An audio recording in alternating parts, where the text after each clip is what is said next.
So I live in a house with 5 cats. It's not as crazy as it sounds. 2 of them are mine. 2 of them belong to my longtime roommate's sibling, and 1 of them belongs to my longtime roommate. Their names are Stash and Boo, my girls. Lotus, who is not my girl, but feels like my girl because I was around when she was adopted. And then the newcomers to my life, Cthulhu and Persephone. So the way this housing situation worked out was my one roommate with Cthulhu and Persephone moved in several months before my other roommate and I did. We anticipated some tension because that's what happens when you're introducing new cats to one another. We did not expect sweet, loving Persephone to turn into a murder machine. She doesn't like my cats, but she really hates poor little Lotus. She wants Lotus dead. She has jumped over 2 baby gates stacked on top of each other in an effort to get to Lotus. She really does not like Lotus. It has been so much unnecessary drama. But when you look at things from Percy's perspective, it makes sense.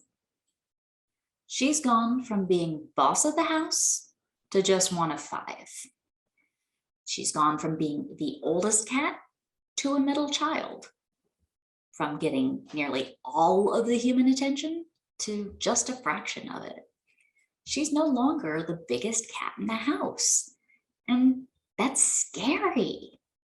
That she's scared and she's insecure and she's taking those feelings out on the cats that can't effectively fight back. Basically, Lotus, who is like a third her size and has no killer instinct whatsoever. So how do you handle this? Telling her that she's being mean does nothing. Telling her that the other cats aren't a threat goes in one ear and out the other. Making moral or intellectual arguments will never work, not just because she doesn't speak English, but because she's an animal.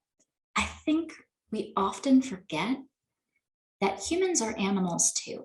Oh, sure, we're capable of understanding complex morality and intricate intellectual arguments, but that's a fairly recent development for our species.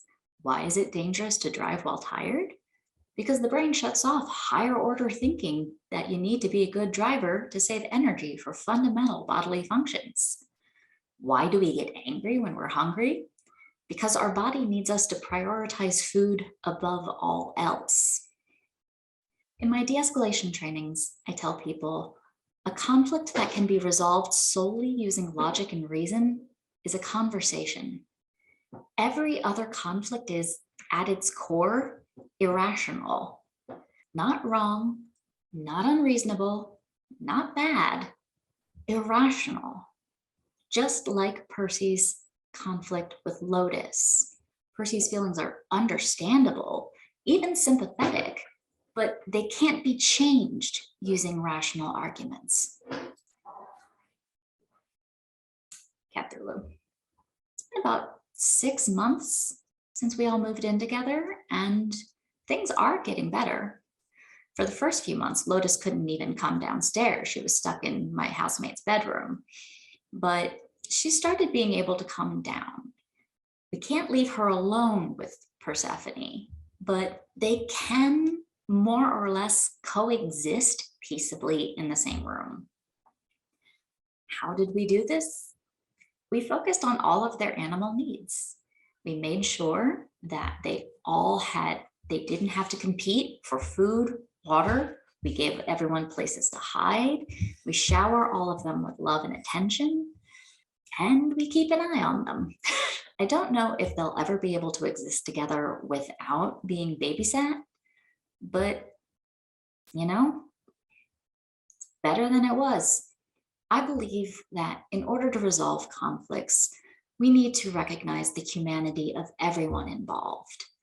And that means recognizing that we are human animals, that our bitterest conflicts aren't rooted in morality, justice, ethics, or any kind of intellectual framework, but in our animal needs.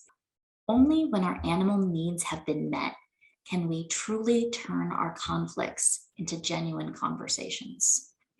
And I really do think that genuine conversations can change the world.